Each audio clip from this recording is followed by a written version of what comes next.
these are my disclosures. The one thing that does relate to this talk is you'll see some implants that I helped design, and I do get royalties for it.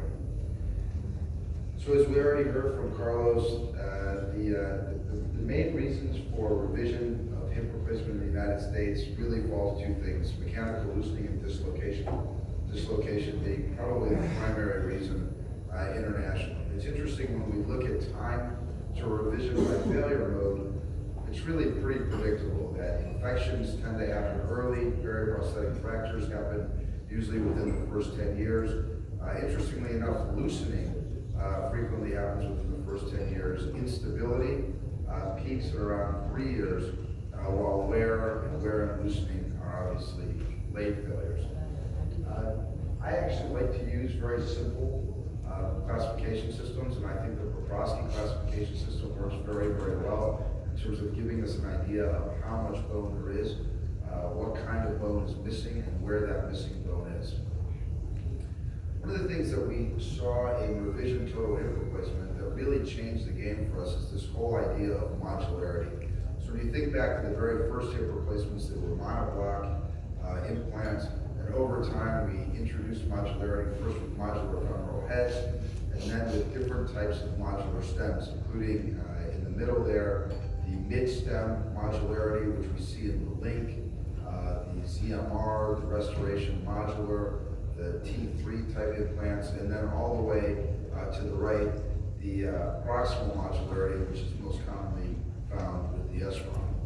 The potential advantages of this modularity are that it allows you to recreate the native femoral version. You can help fine-tune limb length and offset. It allows you to improve the restoration of the hip geometry and the biomechanics.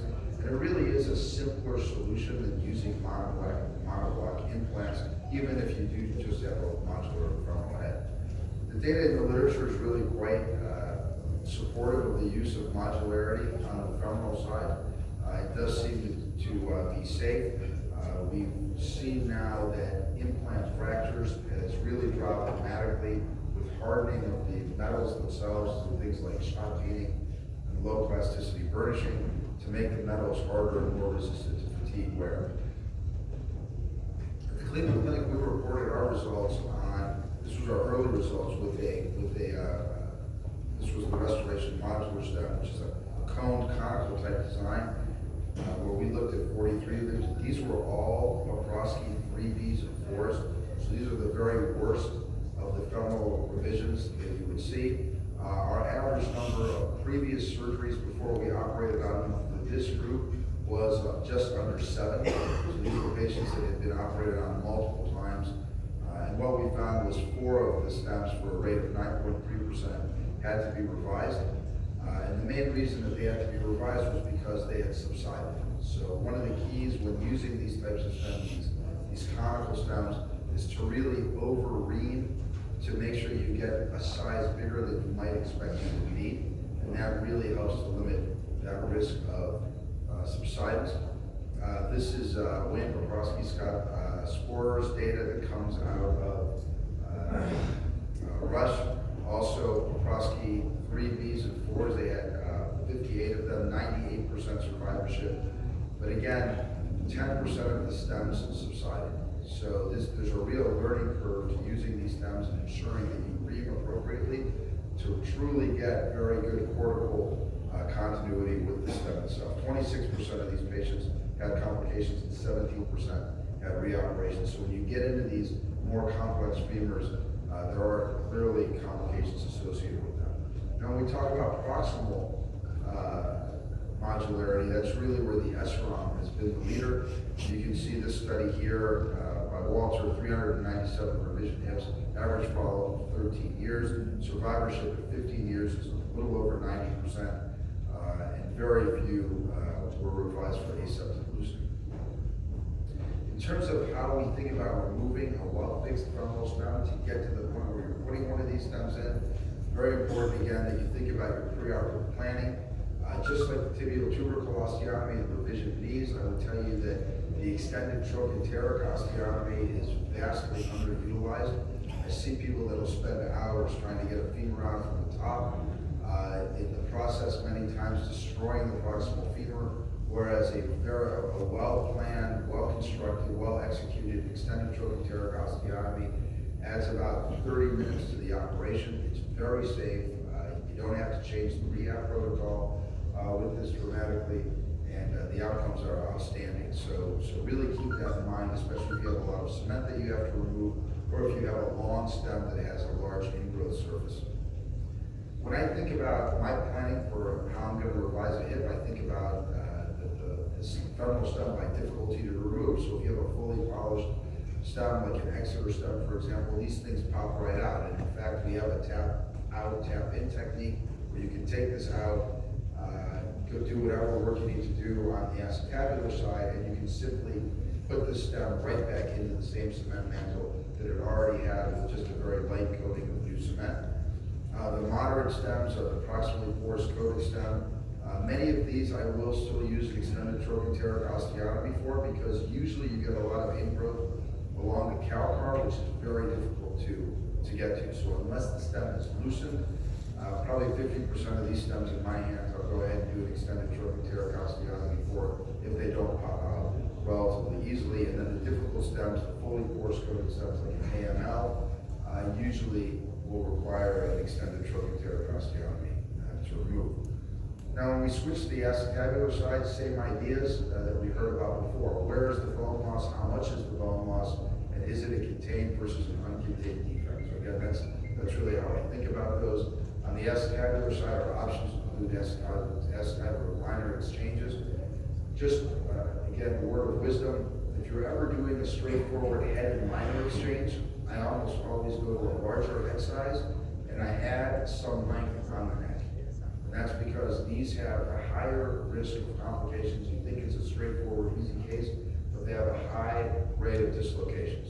So by going to a larger head or a dual mobility head and adding a little length, it helps to stabilize the head. Cementless hemis are obviously an option. Structural allografts, modular porous metal augments today, oblong cups, cup cage constructs, and the custom tri-flange cages, which are expensive, but can be very, very helpful in cases of massive bone loss. Paper here by Carino, which looked at 97 patients that were treated with trabecular metal cups and augments, and again, what they found here was really very, very good results in these complex patients. Another patient here, another paper with Wayne Poprowski looking at 3A and 3B, so again, some of the more complicated cases. Of these, 13 of the 23 required augments, and again, no mechanical failures, screw breakage or loosening with these cases. Also some cases that show what some of these look like. And a couple other cases that looked at high-risk instability patients. Here's 36. 11% of them required revisions. And again, these are in the hands of highly skilled, highly experienced surgeons that are working in tertiary and quaternary centers, where they're doing almost exclusively hip and knee replacements, and a large percentage are revisions. And even here, you can still see, relatively significant complication rates to keep in mind. So just a few cases that we'll start with. Here's a case of a femoral deformity with infection and AVN. You can see a little dysplasia there and an old femoral deformity treated with a cemented cup. And you can see that we added a augment there laterally just to act as a buttress for the acetabulum.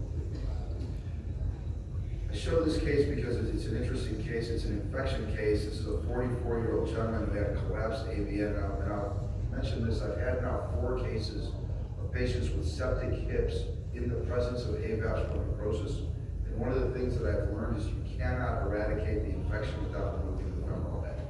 So now in these cases, it's because you just can't get enough antibiotic into the femoral head if it doesn't have a blood supply. So these cases today I treat like this by going in there, removing the femoral head and putting in a spacer. So this is an antibiotic impregnated spacer. In this case, this is a bipolar that is sitting within a polyethylene shell, which is cemented in. This patient is now about 5 years out from this surgery and has just continued to have it. He's felt well. It's not been overly loose. He doesn't have any pain, so we haven't gone ahead and done this second stage yet, and have many patients that are walking around with a 1 stage like this. In terms of revision hip cases, obviously you can end up doing the femur, the acetabulum, both. You can, some of these more complex conversions to a total hip. The 2 stages can all be tough cases. So here's a case of an old PCA cup. If you've ever taken one of these out, these are the old Helmetica shells.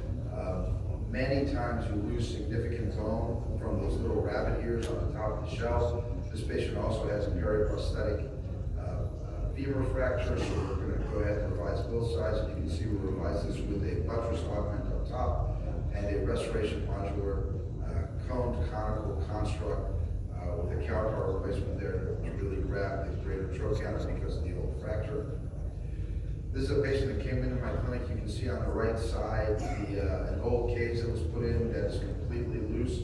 All of the screws are broken in this cage, reconstructed with figure 7 buttress graft that sits right on the front of the iliac crest and buttresses the top of the acetabulum. So we accepted a higher hip center here to get into better bone with that buttress up top and left the stem alone. And she's actually done very well with this construct.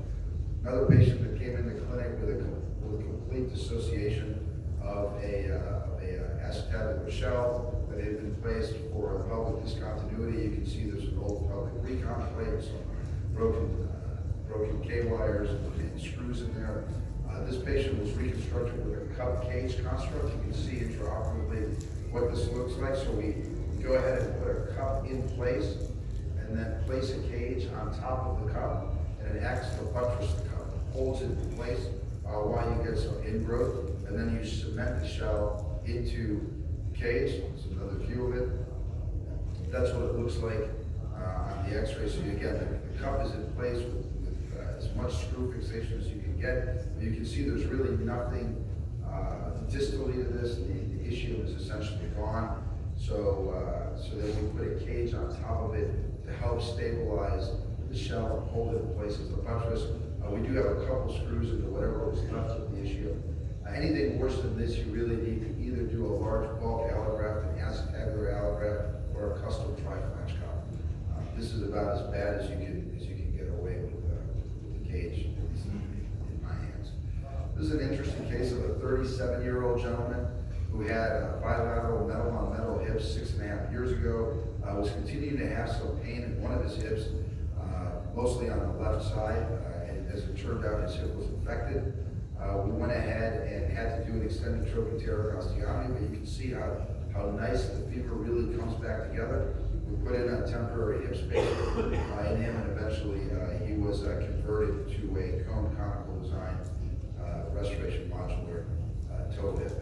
Again, the patient's doing very, very well now. Very easy to get the offsets correct, the leg length correct. Because of that modularity, you have so many options in terms of really trying to make it perfect. Thank you very much.